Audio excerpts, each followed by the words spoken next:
السلام علیکم ورحمۃ اللہ وبرکاتہ۔ آدھی رات کو ایک عورت نے ٹیکسی روکی جسے ہسپتال جانا تھا۔ اس کے پاس پیسے نہیں تھے۔ میں نے انسانیت کے ناطے اسے بٹھا لیا۔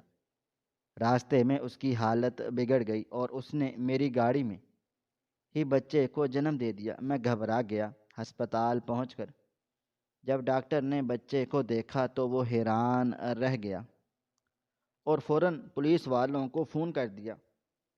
میں سمجھا میں پھنس گیا ہوں، لیکن جب پولیس آئی تو انہوں نے مجھے ہتھ کڑی لگانے کی بجائے سلوٹ کیا اور بتایا کہ جس بچے کی پیدائش میری گاڑی میں ہوئی ہے وہ کوئی عام بچہ نہیں، بلکہ جنوری کی وہ رات محض ایک رات نہیں تھی، بلکہ قدرت کا کوئی ایک ایسا امتحان تھی جو شاید میرے نصیب میں لکھ دیا گیا تھا۔ گھڑی کی سوئیاں رات کے 11 بجا رہی تھیں اور شہر پر ایک ایسا گہرا سناٹا طاری تھا جیسے صرف آسمان سے گرنے والی موسلادھار بارش کا شور توڑ رہا تھا۔ سرد ہوا کے تھپیڑے شیشوں سے ٹکرا رہے تھے اور میری پرانی ٹیکسی کے وائپر ایک تھکے ہوئے مزدور کی طرح سست روی سے سکرین صاف کرنے کی کوشش کر رہے تھے۔ چوں چوں کہ یہ آوازیں میرے دل و دماغ پر ہتھوڑے کی طرح لگ رہی تھیں۔ میرا جسم دن بھر کی ڈرائیونگ سے چور چور تھا، کندھوں میں شدید درد تھا اور آنکھیں نیند کے بوجھ سے بند ہوئی جا رہی تھیں۔ ہیٹر خراب ہونے کی وجہ سے گاڑی کے اندر بھی یخ بستہ سردی تھی جس نے میرے پیروں کو سن کر دیا تھا۔ میں بار بار اپنے ٹھنڈے نمبر ہاتھوں سے کو رگڑ رگڑ کر گرم کرنے کی کوشش کرتا اور پھر سٹیئرنگ وہیل کو مضبوطی سے تھام لیتا۔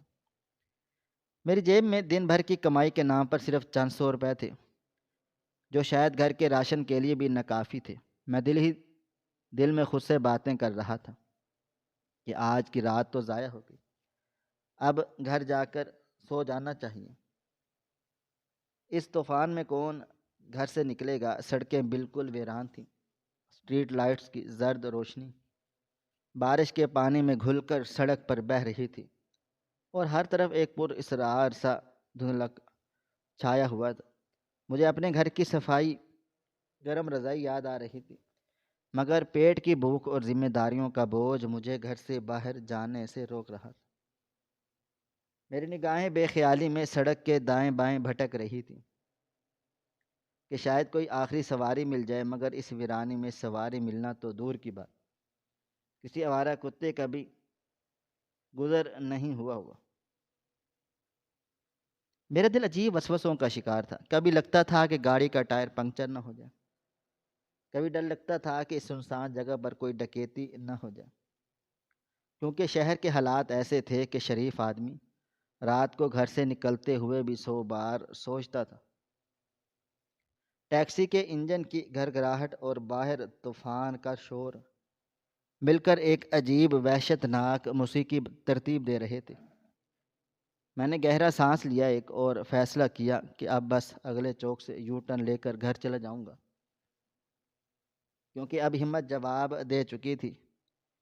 میں نے گاڑی کی رفتار مزید دھیمی کر دی تاکہ جلد از جلد چھینٹے انجن میں پانی کے نہ چلے جائیں۔ اس لیے میری ہیڈ لائٹس کی روشنی فٹ پاتھ کے کنارے کھڑے ایک ہیولے پر پڑی۔ وہ ایک سایہ تھا جو لرز رہا تھا، بارش کی بوچھاڑ میں دھندلا سا نظر آنے والا۔ وہ وجود کسی بھوت یا اسیب کا گمان دے رہا تھا۔ میرا پہلا رد عمل خوف کا تھا۔ میرے پاؤں نے خود بخود بریک پر دباؤ ڈالا، مگر فوراً ہی ذہن میں خطرے کی گھنٹی بجی۔ اس وقت، اتنی رات کے اس طوفان میں ضرور کوئی گڑبڑ ہے۔ میرے اندر کے تجربہ کار ڈرائیور نے مجھے خبردار کر دیا۔ ہو سکتا ہے یہ کوئی چھلاوا ہو یا ڈکیتوں کا نیا طریقہ واردات کے، کسی کو مدد کے لیے کھڑا کر دو اور پھر لوٹ لو۔ میں نے سوچا کہ نظر انداز کر کے سپیڈ بڑھا دوں اور سیدھا نکل جاؤں۔ میں نے ایکسیلیٹر پر پاؤں رکھا ہی تھا کہ میری نظر دوبارہ اس سائے پر پڑی۔ گاڑی قریب پہنچی تو وہ سایہ نمودار ہو گیا۔ وہ ایک عورت تھی، بارش میں پوری طرح سے شرابور، جس کے کپڑے جگہ جگہ سے پھٹے ہوئے تھے، اور وہ اپنے پیٹ کو دونوں ہاتھوں سے تھامے درد کی شدت سے دوہری ہو رہی تھی۔ اس کے بال بکھرے ہوئے تھے اور وہ بارش کے پانی میں نہائی ہوئی تھی۔ اس نے جیسے ہی میری ٹیکسی کو دیکھا، اس نے دیوانہ وار ہاتھ ہلایا۔ وہ ہاتھ ہلانا بھی نہیں تھا، بلکہ وہ ڈوبتے ہوئے انسان کی مدد کے لیے پکار تھی۔ میرا ضمیر اور میرا خوف آپس میں ٹکرا گئے۔ ایک طرف میری حفاظت تھی اور دوسری طرف انسانیت۔ میں نے گاڑی کو اس کے بالکل قریب جا کر روک دی، مگر شیشہ نہیں کھلا۔ میں اندر سے اسے دیکھ رہا تھا۔ اس کا چہرہ لال زرد تھا، بالکل خون سے خالی، اور اس کی آنکھوں میں، یا خدا، ان کی آنکھوں میں جو وحشت اور بے بسی تھی وہ میں مرتے دم تک نہیں بھول سکتا۔ وہ آنکھیں بھیک نہیں مانگ رہی تھیں، وہ زندگی مانگ رہی تھیں۔ اس نے لڑکھڑاتے قدموں سے گاڑی کی کھڑکی کے پاس آ کر دستک دی۔ اس کے ہاتھ کانپ رہے تھے۔ میں نے ہچکچاتے ہوئے شیشہ آدھا نیچے کیا تو سرد ہوا کا ایک بگولا بارش کے چھینٹوں کے ساتھ میرے چہرے پر ہی تھا، میرے پر لگا، اور ساتھ ہی اس کی لرزتی ہوئی آواز میرے کانوں میں پڑی، بھائی خدا کے لیے مجھے ہسپتال لے چلو، میری مدد کرو، میرا بچہ مر جائے گا۔ اس کی آواز میں ایک ایسا درد تھا کہ میرا دل دہل گیا۔ میں نے اس کے حلیوں کو دیکھا۔ اس کے پاؤں میں جوتی تک نہیں تھی اور پاؤں سے خون رس رہا تھا جو بارش کے پانی کے ساتھ بہہ جا رہا تھا۔ میں نے سوالی نظروں سے اسے دیکھا تو وہ میری شک بھری نگاہوں کو بھانپ گئی۔ اس نے روتے ہوئے اپنے گیلے اور ٹھٹھرتے ہوئے ہاتھ جوڑ دیے اور کہا، میرے پاس تمہیں دینے کے لیے 1 روپیہ بھی نہیں ہے، میرے پاس کچھ بھی نہیں ہے، لیکن خدا کا واسطہ ہے کہ مجھے یہاں مت چھوڑنا، ورنہ میں اور میرا بچہ دونوں مر جائیں گے۔ اس کے لہجے کی سچائی میرے تمام خدشات کو ایک لمحے میں بسم کر دیا۔ مجھے اس وقت یہ پرواہ نہیں رہی کہ وہ کون ہے، کہاں سے آئی ہے، یا اس کے پاس پیسے ہیں یا نہیں ہیں۔ مجھے بس اتنا نظر آیا کہ ایک بیٹی مشکل میں ہے، ایک ماں تڑپ رہی ہے۔ میں نے فوراً گاڑی کا سینٹرل لاک کھولا اور تقریباً چیخ کر کہا، بہن پیسوں کی فکر مت کرو، جلدی بیٹھو، اللہ مالک ہے۔ وہ گرتی پڑتی پچھلی سیٹ پر جا بیٹھی۔ اس کے بیٹھتے ہی میری گاڑی میں بارش کے پانی کی نمی اور ایک عجیب سی بو پھیل گئی جو خوف اور مٹی کی ملی جلی مہک تھی۔ اس نے دروازہ بند کیا تو اس کے منہ سے ایک دردناک کرہ نکلی، آہ! میں نے جلدی سے گاڑی گیئر میں ڈالی اور کلچ چھوڑا۔ گاڑی سنسان سڑک پر دوڑنے لگ گئی تھی۔ میں بار بار پچھلے شیشے سے اسے دیکھ رہا تھا۔ وہ سیٹ پر سکڑی ہوئی بیٹھی تھی۔ اس نے اپنے دونوں بازو اپنے پیٹ کے گرد ایسے لپیٹے تھے جیسے وہ بہت قیمتی خزانے کی حفاظت کر رہی ہو۔ اس کا پورا جسم سردی سے کانپ رہا تھا۔ اس کے دانت بجنے کی آواز مجھے ڈرائیونگ سیٹ تک آ رہی تھی۔ میں نے گاڑی کا ہیٹر چلانے کی کوشش کی مگر وہ خراب تھا۔ میں نے اپنی پرانی جیکٹ جو ساتھ والی سیٹ پر پڑی تھی اٹھا کر پیچھے پھینکی اور کہا، بہن یہ اوپر اوڑھ لو، سردی بہت ہے، ہیٹر کام نہیں کر رہا ہے۔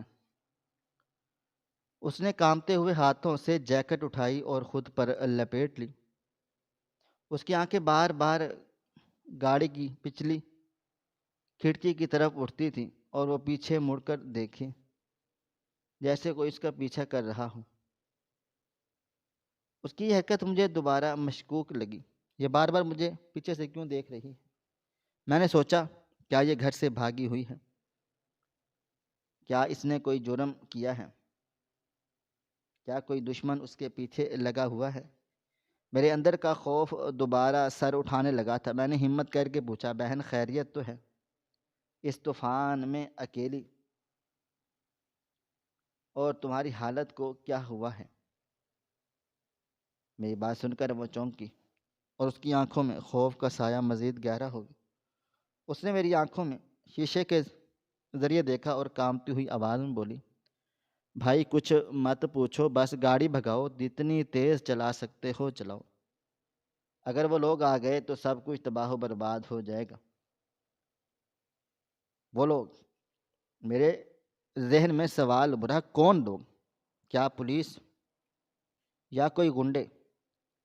میرا دل زور زور سے دھڑکنے لگا تھا۔ مجھے لگا میں نے نیکی کے چکر میں خود کو کسی بہت بڑی مصیبت میں پھنسا لیا ہے۔ اگر پولیس نے روک لیا تو میں کیا جواب دوں گا؟ میری گاڑی میں سے ایک عورت بیٹھی ہے جس کے پاس کپڑے پھٹے پرانے ہیں، وہ زخمی ہے اور جس کے پاس کوئی شناخت نہیں ہے۔ میں تو سیدھا جیل چلا جاؤں گا۔ میں نے شیشے میں دیکھا، اس کے چہرے پر پسینے اور قطرے بارش کے مکس ہو رہے تھے اور وہ درد سے بار بار ہونٹ کاٹ رہی تھی تاکہ چیخ نہ نکلے۔ ہسپتال کتنا دور ہے؟ میں نے بامشکل اسے پوچھا۔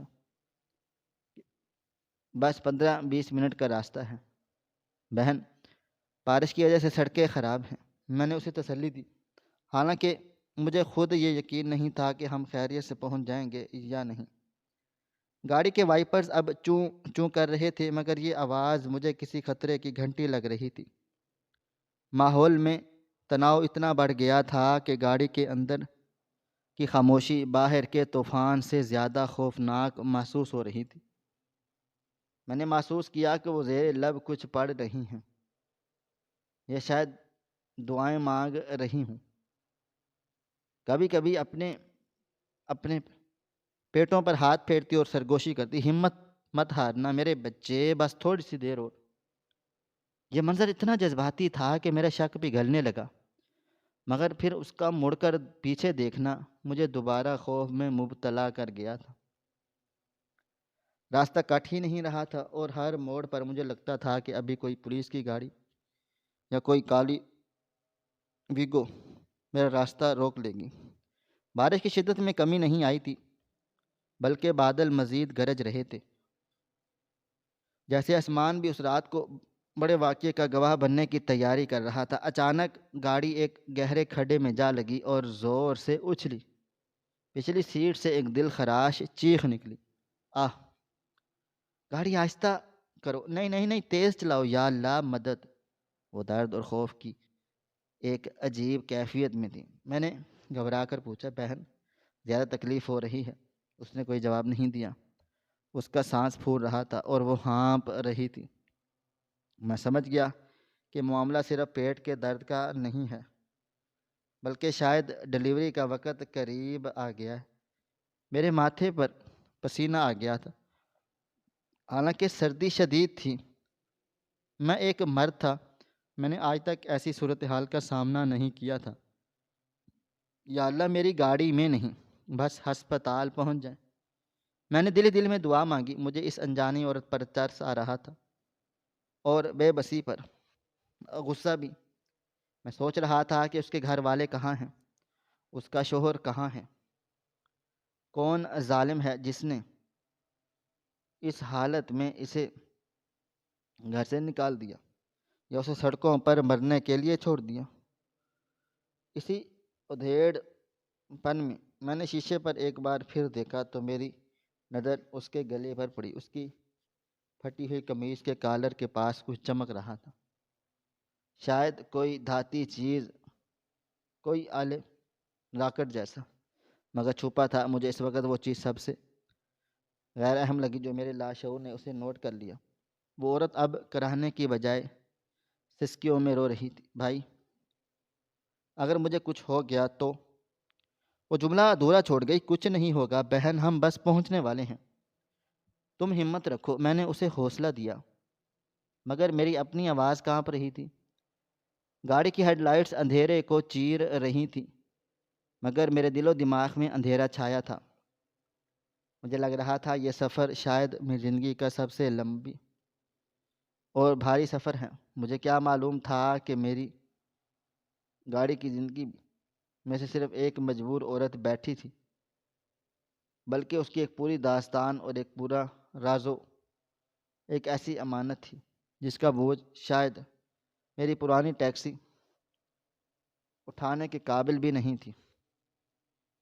میری پوری توجہ صرف سامنے سڑک پر مرکوز تھی کہ اچانک پچھلی سیٹ سے ایک دل خراش ایسی چیخ ابھری جس نے میرے اعصاب کو منجمد کر دیا۔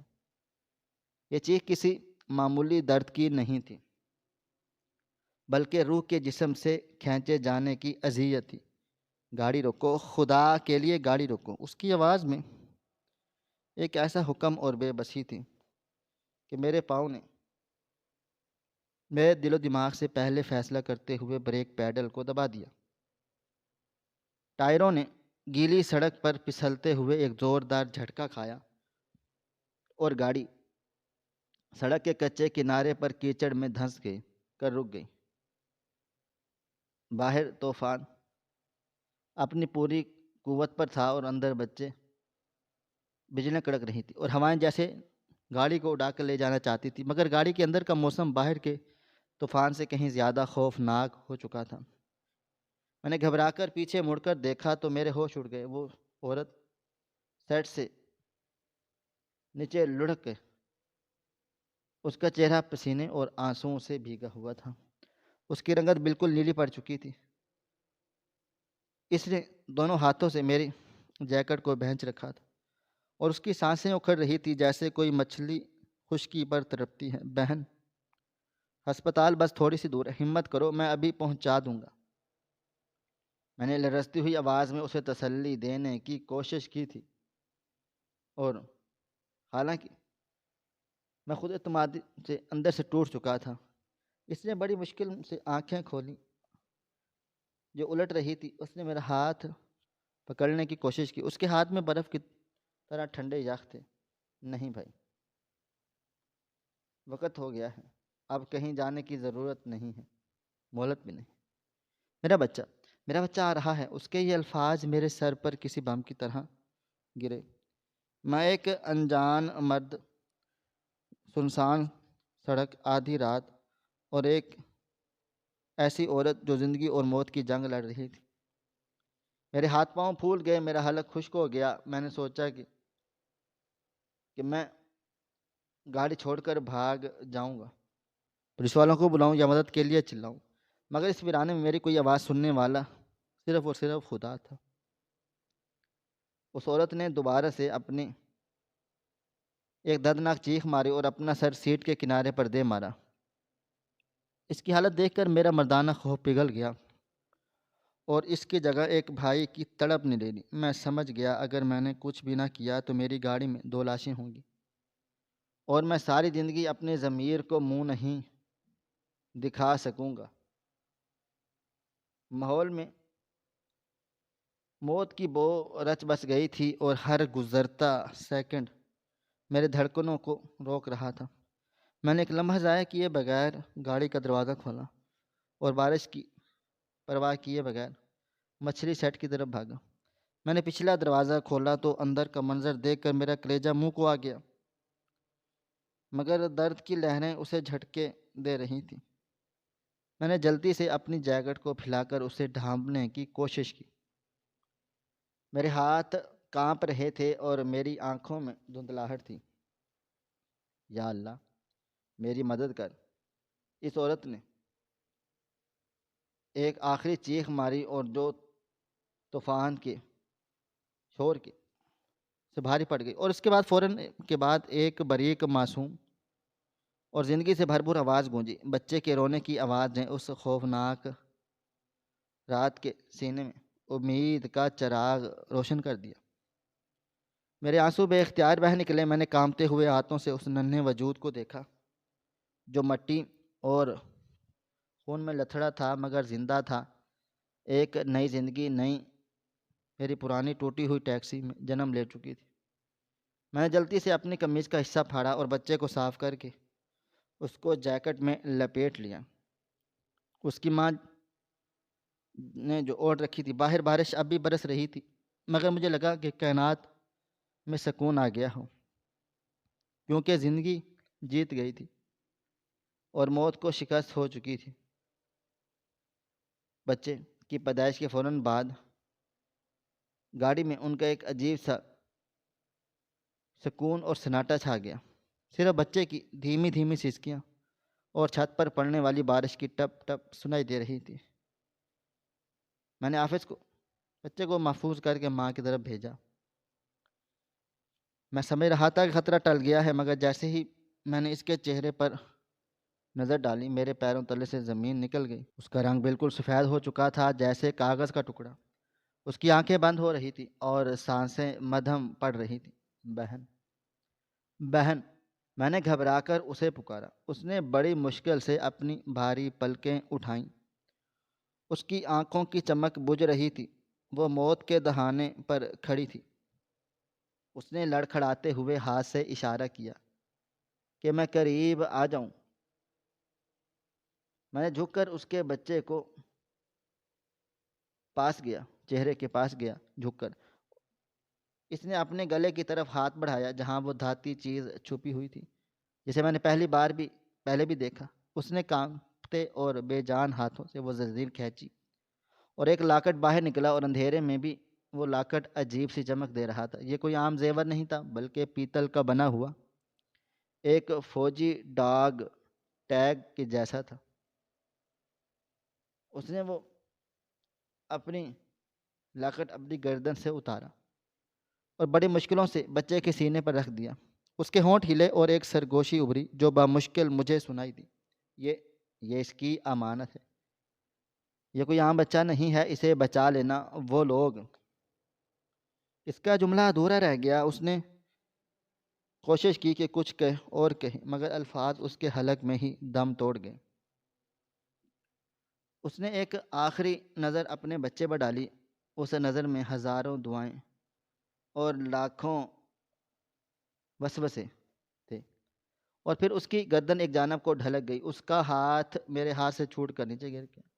نہیں، نہیں، ایسا نہیں ہو سکتا، میں چلایا۔ میں نے اس کی نبض ٹٹولی۔ وہ بہت دھیمی تھی، ڈوبتی ہوئی کشتی کی طرح۔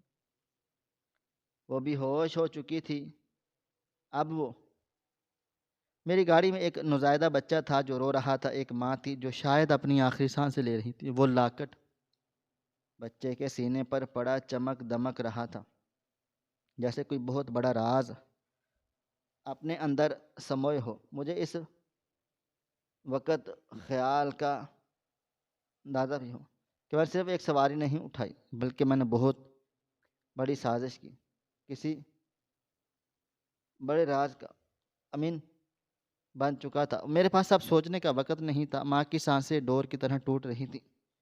میں نے فوراً ڈرائیونگ سیٹ سنبھالی اور گاڑی سٹارٹ کی اور ایکسیلیٹر کو فرش تک دبا دیا۔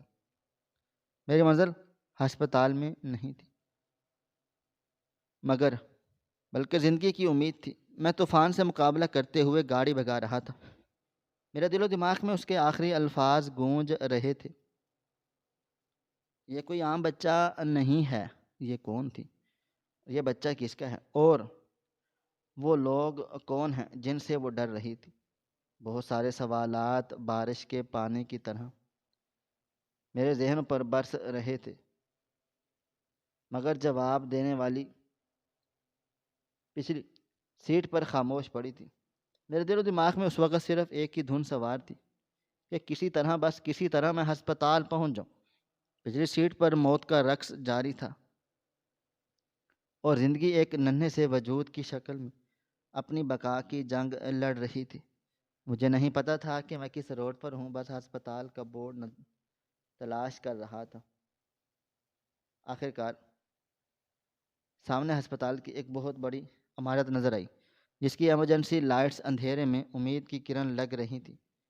میں گیٹ پر پہنچ کر بریک لگائی تھی، اتنی زور سے دبائی کہ گاڑی تقریباً گھسیٹتی ہوئی ایمرجنسی کے دروازے پر کے سامنے رک گئی تھی۔ میں نے گاڑی بند کرتے وقت زحمت بھی نہ کی اور چھلانگ لگا کر باہر نکلا۔ میرا حلیہ پاگلوں کے جیسا تھا، کپڑے خون اور کیچڑ میں لتھڑے ہوئے تھے، بال بکھرے ہوئے اور آنکھوں میں وحشت۔ میں ایمرجنسی ہال میں داخل ہوا اور پوری قوت سے چیخا چلایا، ڈاکٹر، اسٹریچر لاؤ، جلدی کرو، گاڑی میں ڈیلیوری ہو گئی ہے، ماں مر رہی ہے۔ میری آواز میں ایک ایسی دہشت تھی کہ وہاں موجود نرسیں اور وارڈ بوائز ہڑبڑا کر میری طرف بھاگے۔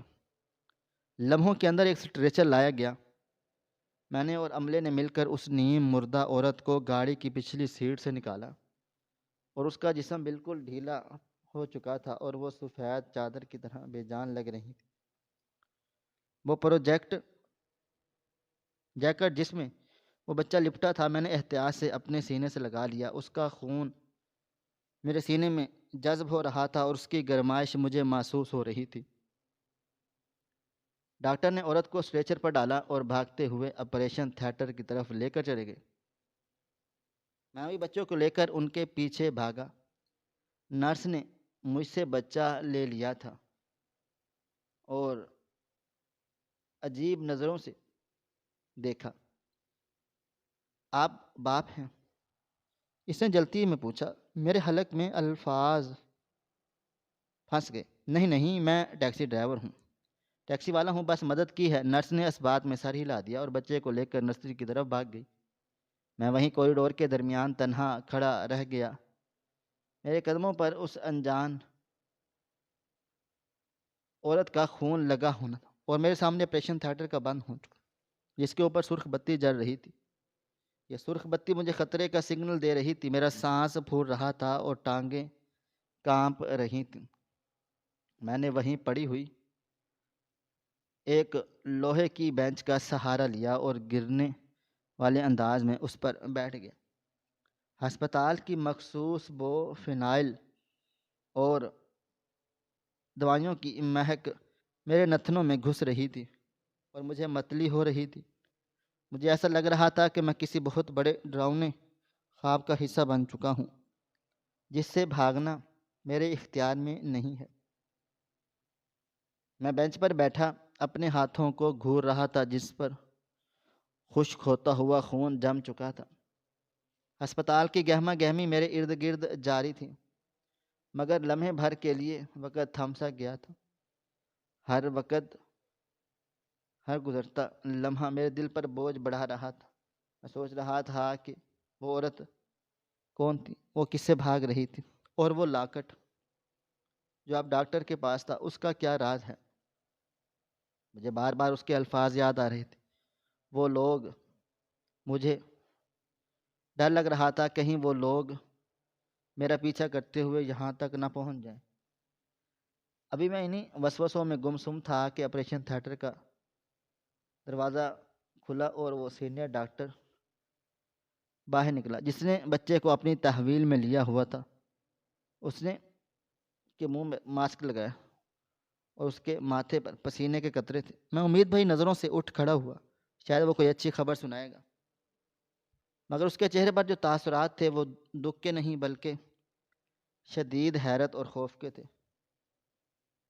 وہ سیدھا میری طرف نہیں آیا تھا، بلکہ اس نے اپنی جیب سے ایک چیز نکالی۔ میں نے غور سے دیکھا، وہ وہی لاکٹ تھا، دھاتی لاکٹ جو اس عورت نے مرتے وقت بچے کے گلے میں ڈالا تھا۔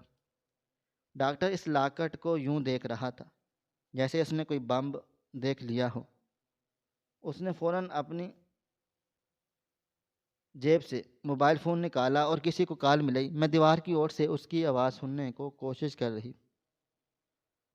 اس کی آواز دھیمی مگر لرزتی ہوئی تھی۔ ہیلو انسپکٹر، یہ ایمرجنسی ہے، آپ فوراً سے ہسپتال پہنچیں۔ جی ہاں، معاملہ بہت حساس ہے، کوڈ ریڈ سمجھیں۔ اس نے ایک لمحے کے لیے رک کر میری طرف دیکھا بھی تھا۔ اس کی نظریں میری شک اور خوف تھا۔ اس نے فون پر مزید کہا تھا، جی ہاں، ایک ٹیکسی ڈرائیور نے لے کر آیا ہے اور وہ نشان یہی ہے۔ یہ لاکٹ اس کے پاس تھا، اس پر وہ نشان موجود ہے، بنا ہوا ہے۔ میں نے جیسے ہی یہ سنا میرے پیروں تلے سے زمین نکل گئی۔ کوڈ ریڈ، حساس معاملہ، ٹیکسی ڈرائیور۔ میرا دل و دماغ چکرا گیا۔ میں سمجھ گیا تھا میں نیکی کے چکروں میں اپنی گردن پھنسا لی ہے۔ ڈاکٹر کی نظریں مجھے بتا رہی تھی کہ وہ مجھے مسیحا نہیں بلکہ مجرم سمجھ رہے تھے۔ مجھے لگا تھا کہ شاید وہ عورت کوئی دہشت گرد تھی یا کسی بڑے گینگ کی ممبر تھی۔ اور وہ لاکٹ کوئی چوری کا مال یا کسی خفیہ مشن کا حصہ تھا۔ اب پولیس آئے گی اور مجھ پر قتل، اغوا، دہشت گردی کا پرچہ کاٹ دے گی۔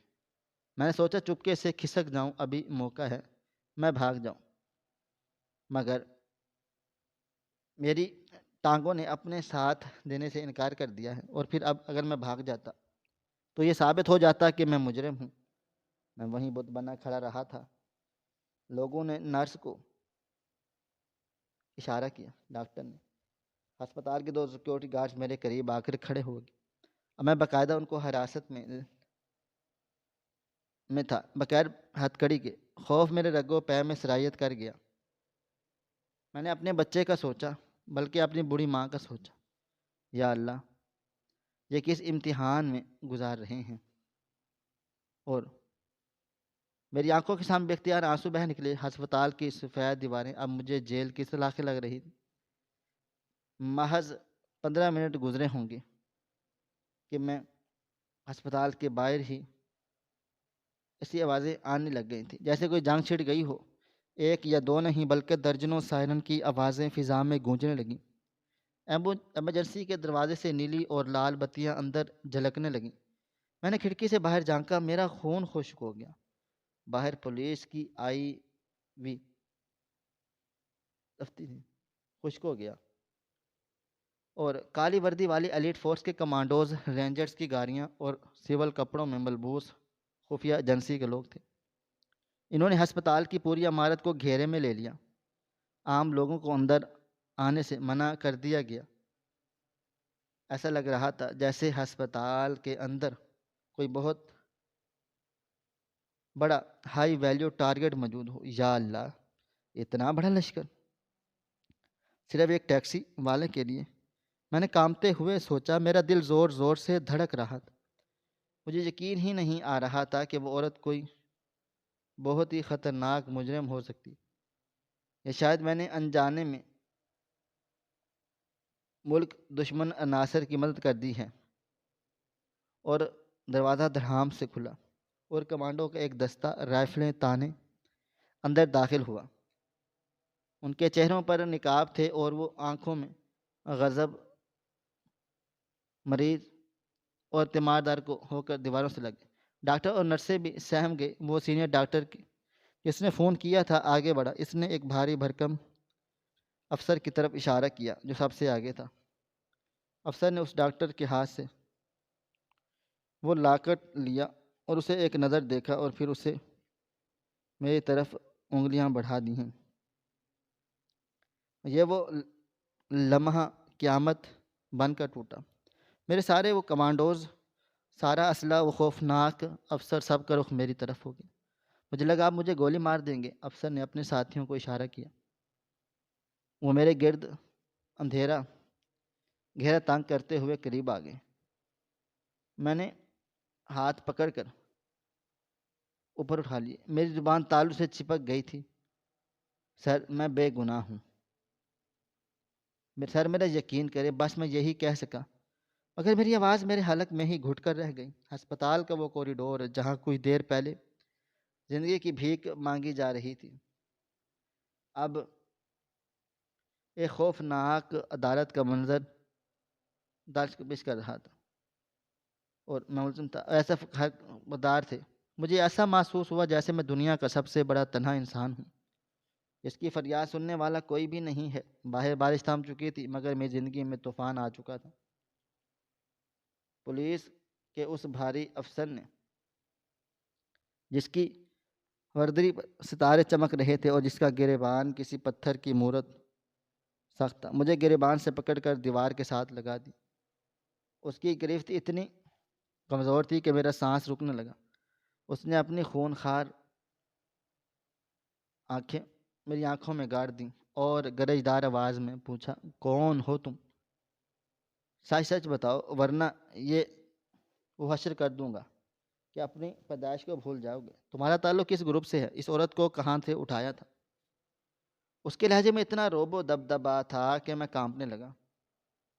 میں نے روتے ہوئے ہاتھ جوڑے، سر، میں ایک ٹیکسی ڈرائیور ہوں، میں قسم کھا دیتا ہوں میں تو رات کو چل جاتا ہوں، دن کو کچھ بھی نہیں جانتا۔ اس عورت نے لفٹ مانگی تھی، اس کی حالت خراب تھی، میں نے انسانیت کے ناطے مدد کی۔ افسر نے مجھے جھٹکا دیا اور کہا، انسانیت؟ بکواس بند کرو۔ رات کے اس پہر طوفان میں تمہیں انسانیت یاد آئی، اور وہ لاکٹ، وہ تمہارے پاس کہاں سے آیا؟ وہ تمہیں کیا دے کر گئی ہے؟ اس کا ہر سوال ایک تیر کی طرح میرے سینے میں پیوست ہو رہا تھا۔ اور سر، مجھے لاکٹ کا نہیں پتہ، اس نے مرتے دم تک اور چلو بچے میں ڈال دیا تھا۔ میں نے اسے دیکھا بھی نہیں تھا ٹھیک سے۔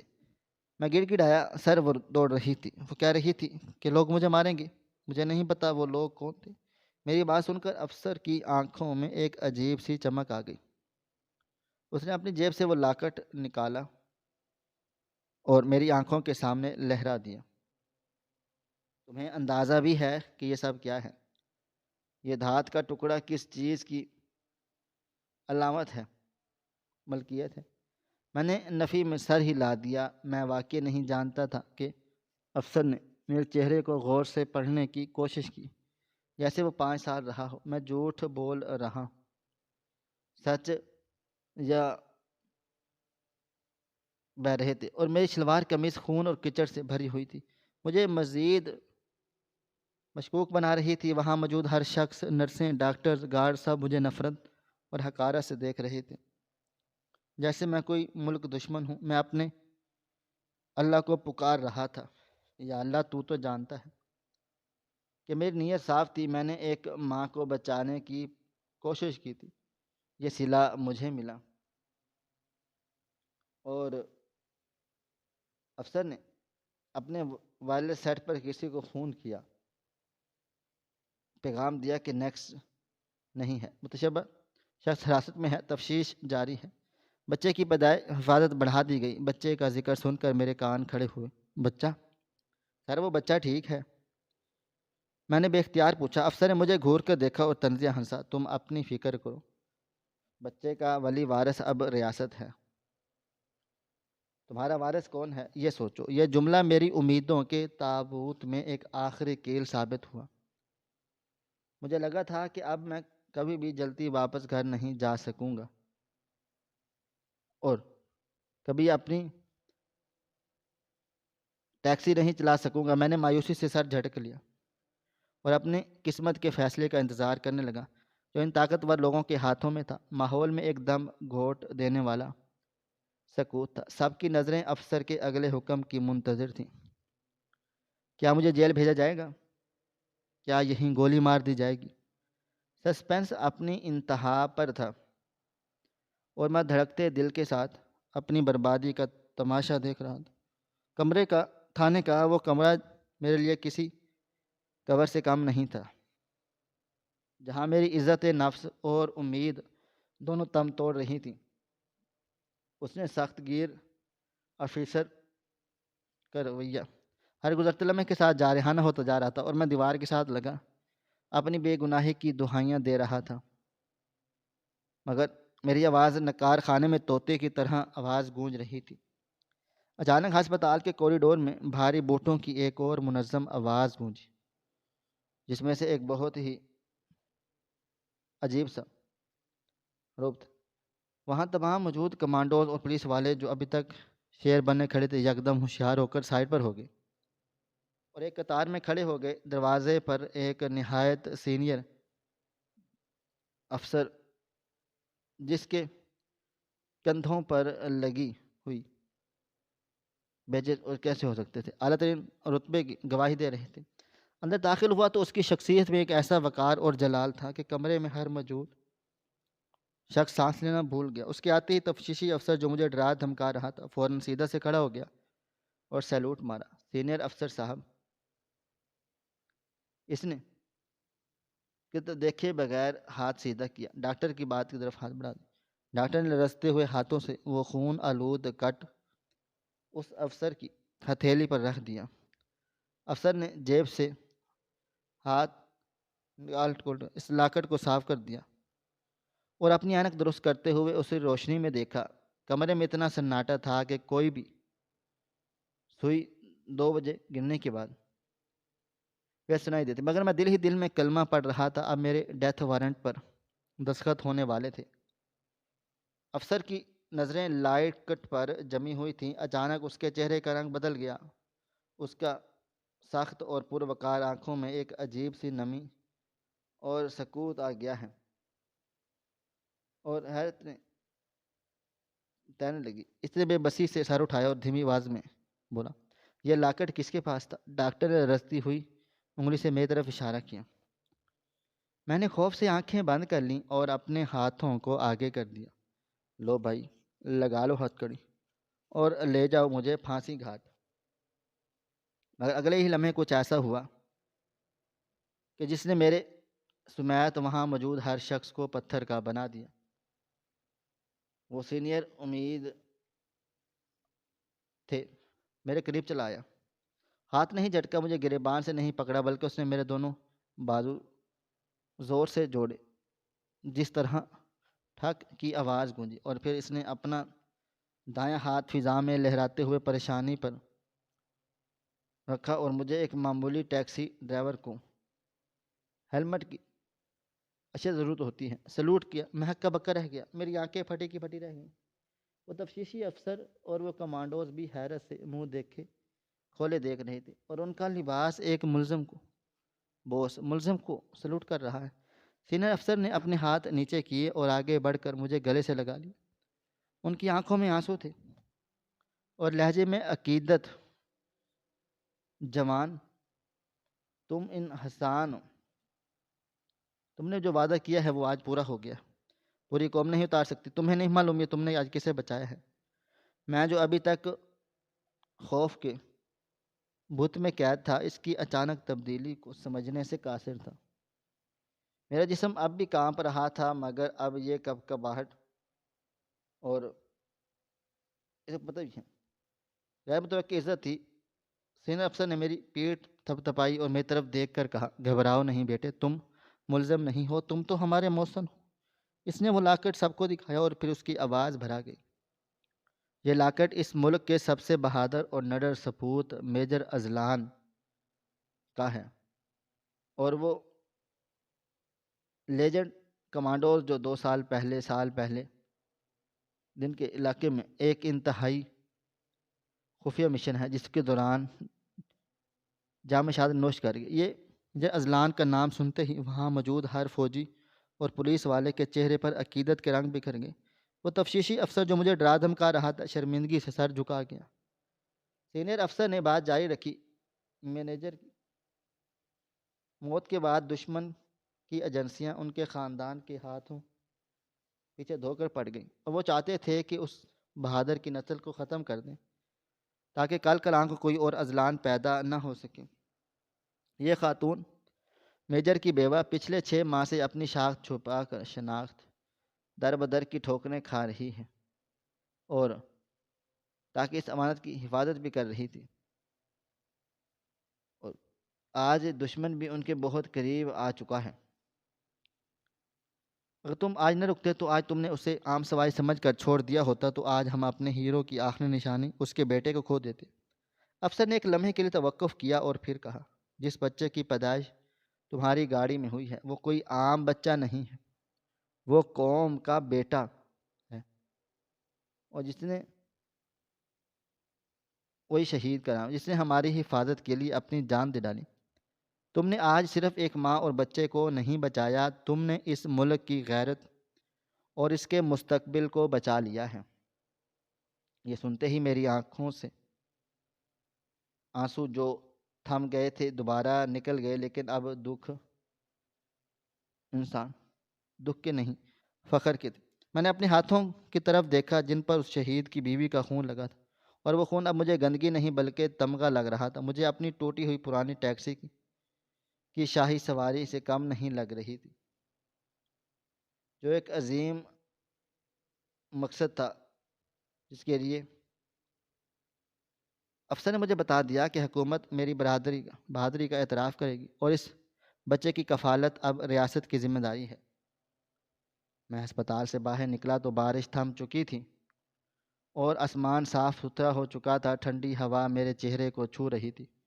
میں نے آسمان کی طرف دیکھا اور اللہ کا شکر ادا کیا۔ مجھے سمجھ آ گئی کہ اللہ نے اپنے بندوں، خاص بندوں کی حفاظت کے لیے ہم جیسے عام گناہ گار لوگوں کو چن لیتا ہے۔ نیکی کبھی رائے گاہ نہیں جاتی، اور بعض اوقات ایک معمولی سا فیصلہ، ایک پل کی انسانیت آپ کو تاریخ کے ان اوراق میں لکھوا دیتی ہے جہاں بڑے بڑے بادشاہوں کا نام بھی شامل ہے۔ خالی ہاتھ گھر جا رہا تھا، مگر میرا ذہن دعاؤں اور سکون سے بھرا ہوا تھا۔ یہ میری زندگی کی سب سے لمبی رات تھی، مگر یہ سب سے روشن صبح کا پیغام بھی لائی تھی۔ ناظرین، آپ کو ہماری آج کی کہانی کیسی لگی؟ کومنٹ باکس میں اپنی رائے کا اظہار ضرور کریں۔ مزید اس طرح کی سبق آموز کہانیاں سننے کے لیے ہماری ویڈیوز کو لائک کریں، شیئر کریں، اور ہمارے چینل ایس ایف سٹوریز کو ضرور سبسکرائب کر لیں۔ ملتے ہیں کل ایک نئی اور دلچسپ کہانی کے ساتھ، تب تک اپنا ڈھیر سارا خیال رکھیے گا۔ اللہ حافظ۔